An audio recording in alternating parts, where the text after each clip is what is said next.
भैया बहनों, आज हम लोग उपग्रहों में भारहीनता की स्थिति के बारे में अध्ययन करेंगे। तो सबसे पहले आते हैं कि भारहीनता क्या है। जैसे देखिए, अगर हम लोग किसी तल पर खड़े हैं, मान लेते हैं कि ये कोई व्यक्ति है और यहाँ पर खड़ा है, तो इसका जो भार होगा वह होगा ऊर्ध्वाधर नीचे की ओर, और जो प्रतिक्रिया बल होगा वह हो गया ऊपर की ओर।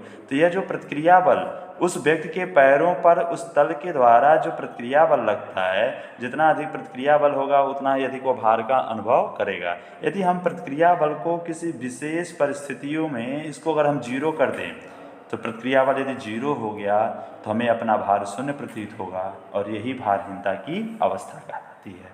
ठीक है। अब अगर कोई व्यक्ति उपग्रह में है तो उपग्रह में भी वह भारहीनता की स्थिति का अनुभव करता है, अर्थात प्रतिक्रिया बल वहाँ भी जीरो होती है। इसी चीज़ को हम लोग यहाँ पर देखेंगे।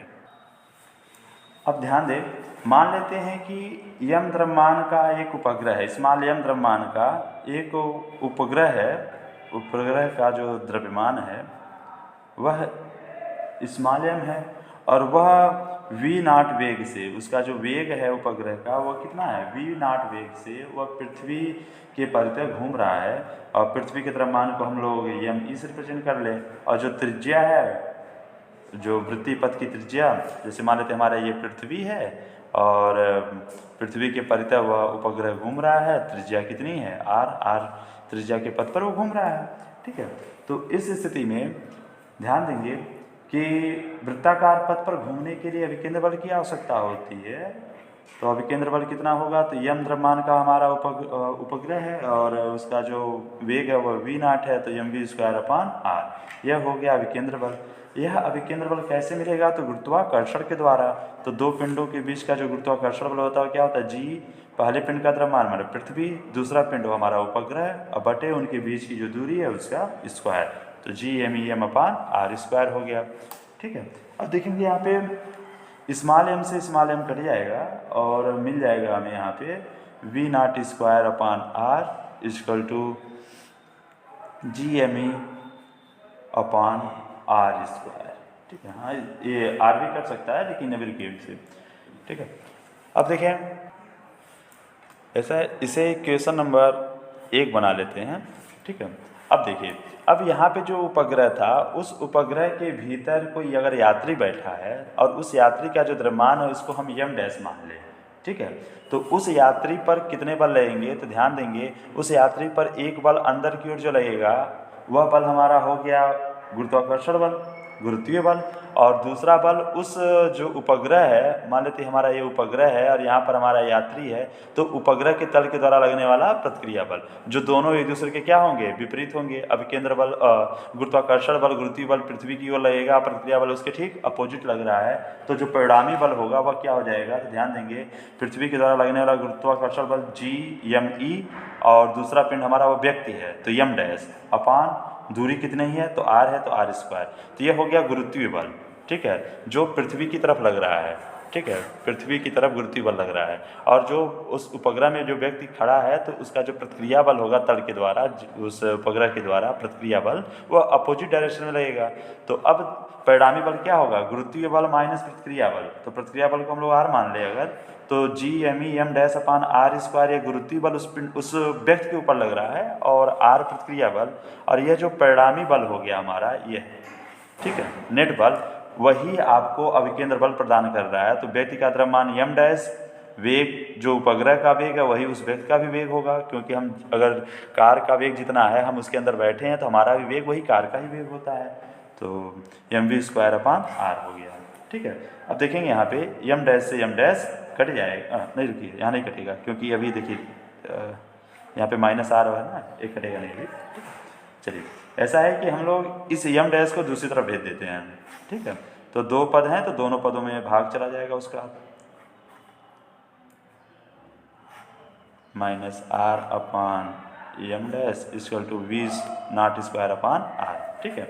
अब देखिए यहाँ पे इस m' से m' आपका कट जाएगा, और v²/r, ये आप देखेंगे पहला इक्वेशन आपका v²/r कितना है, Gme/r², के तो ये वैल्यू उठा के हम यहाँ रख सकते हैं। देखिए क्या हो जाता है, Gme/r², देखिए m' से m' कट चुका है, और -r/m' बराबर GME/R²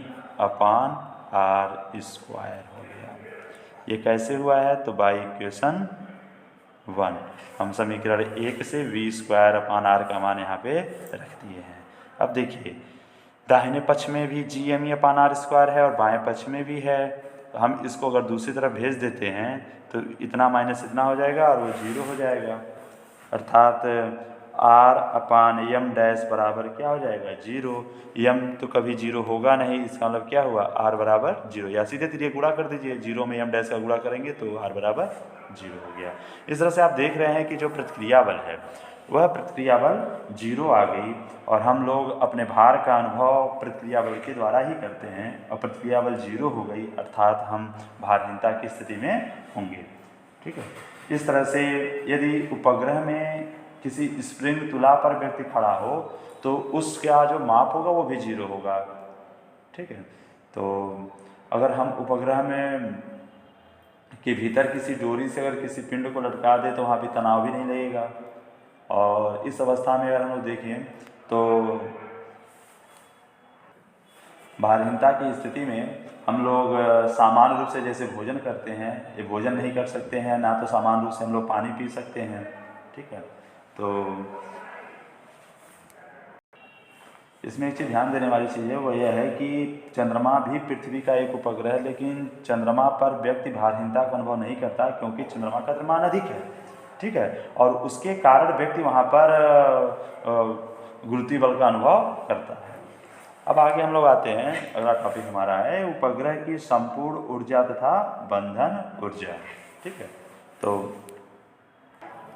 ध्यान देंगे कि उपग्रह कोई जो उपग्रह है और जो किसी ग्रह के परितः चक्कर लगा रहा है तो उसमें दो प्रकार की ऊर्जाएं होती हैं। एक होती है गतिज ऊर्जा गति के कारण, और स्थितिज ऊर्जा होती है क्योंकि वह गुरुत्वीय क्षेत्र में स्थित है, इस कारण से अपनी स्थिति के कारण उसमें स्थितिज ऊर्जा होती है। ठीक है, अब देखिएगा यदि कोई उपग्रह है और वो पृथ्वी तल के समीप है तो उस स्थिति में उसकी जो स्थितिज ऊर्जा होती है वह स्थितिज ऊर्जा U बराबर -GMEM/RE होती है। यहाँ पर यमी पृथ्वी का द्रव्यमान, M उस उपग्रह का द्रव्यमान और RE पृथ्वी की त्रिज्या, यदि पृथ्वी के बहुत निकट हो तो। ठीक है, तो इस तरह से यह किसी पिंड की स्थितिज ऊर्जा हो गई, गुरुत्वीय स्थितिज ऊर्जा हो गई, और उपग्रह चूँकि V0 वेग से गतिमान है तो इसकी जो गतिज ऊर्जा होगी वेग के कारण वो हो गई 1/2 mv²। तो वेग उसका ऑर्बिटल वेलोसिटी V0 है तो V0² हो गया, समीकरण नंबर 2 हो गया। ठीक है, अब ध्यान देंगे यहाँ पे हम लोग कि जो टोटल ऊर्जा होती है वो गतिज ऊर्जा और स्थितिज ऊर्जा के बराबर होती है। ठीक है, लेकिन यहाँ पर हम लोग यह जो क्या कहते हैं V0 का मान ज्ञात करेंगे अभी। तो सबसे पहले देखिए, या तो हमें याद है पहले वाला V0 का मान, तो वही उठा के यहाँ पर हम लोग रख सकते हैं। ठीक है, और नहीं तो फिर हम लोग यहाँ पर जैसे वो ज्ञात किए थे वैसे ज्ञात कर सकते हैं कि जानते हैं कि अभिकेंद्र बल कैसे मिलता है, तो गुरुत्वाकर्षण बल से। तो आप जानते हैं कि अभिकेंद्र बल मतलब mv²/RE हो गया, और गुरुत्वाकर्षण बल से मिल रहा है तो गुरुत्वाकर्षण बल GMEM/RE²। अब यहाँ पर एक RE से एक RE कट जाएगा, M से M कट गया, या तो M को मत काट के देखिए यहाँ पर mV0² आपको चाहिए और वो यहाँ से आपको मिल जा रहा है, मत काटते यहाँ पे, तो mV0² बराबर क्या मिल जाएगा GMEM/RE मिल जाएगा। अब यही मान उठा के समीकरण नंबर हम लोग 2 में रख देंगे तो K बराबर क्या हो जाएगा 1/2 GMEM/RE हो गया। तो इस तरह से गतिज ऊर्जा आपको मिल गई। समीकरण नंबर 3 बना दीजिए, V0 को हटा के आपने V0 का मान भर दिया। ठीक है, तो अब जो टोटल एनर्जी होगी वो आप जानते हैं कि क्या होती है, E बराबर kinetic energy plus potential energy. तो दोनों को जोड़ लें हम लोग, तो काइनेटिक एनर्जी हो गया 1/2 GMEM/RE, और जो स्थितिज ऊर्जा हमारा है वो कितना है तो -GMEM/RE। अब यहाँ पर हम लोग LCM ले सकते हैं 2RE, तो क्या मिलेगा GMEM -2 GMEM। तो यह हो जाएगा आपका, देखिए 2 में से 1 घट जाएगा तो -1 आ जाएगा, तो GMEM/2RE। तो यह हो गया किसी उपग्रह की संपूर्ण ऊर्जा, और जो आपका ऋणात्मक में आ रही है 1/2 GMEM/RE। ठीक है, तो देख रहे हैं कि संपूर्ण ऊर्जा जो उपग्रह की है वह ऋणात्मक है। इसका अर्थ यह हुआ कि अगर हम अनंत पर उपग्रह की स्थिर ऊर्जा तथा गतिज ऊर्जा दोनों ही क्या है, शून्य है, अतः अनंत पर उपग्रह की संपूर्ण ऊर्जा शून्य होगी। ठीक है, हम जानते हैं कि गतिज ऊर्जा कभी ऋणात्मक तो हो नहीं सकती, अतः संपूर्ण ऊर्जा के ऋणात्मक होने का यह अर्थ है कि उपग्रह को अनंत पर भेजने के लिए या संपूर्ण ऊर्जा को शून्य करने के लिए हमें उपग्रह को ऊर्जा देनी होगी। जब तक कि देखिए इसको जितना ऋणात्मक है उतना अगर हम पॉजिटिव इसको देंगे नहीं तो इसकी ऊर्जा 0 होगी नहीं। तो जब तक परिक्रमण करते उपग्रह को अतिरिक्त ऊर्जा हम नहीं देंगे वो अपनी कक्षा को छोड़कर नहीं जाएगा, अर्थात वह अपनी कक्षा में ही परिक्रमण करता रहेगा।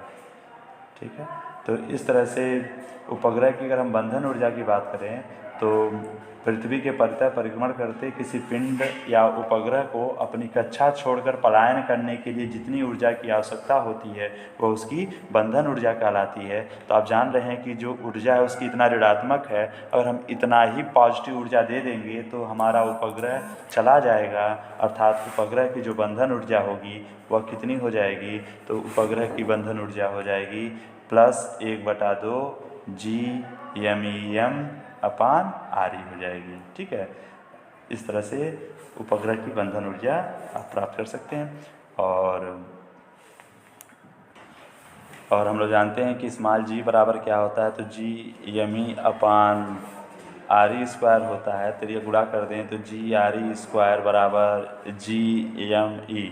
तो हम लोग GME की जगह पर GRE² रख सकते हैं, तो लिख सकते हैं 1/2 GME की जगह पर लिख सकते हैं GRE², स्मॉल m/RE। तो एक RE से RE कट गया तो 1/2 GREM।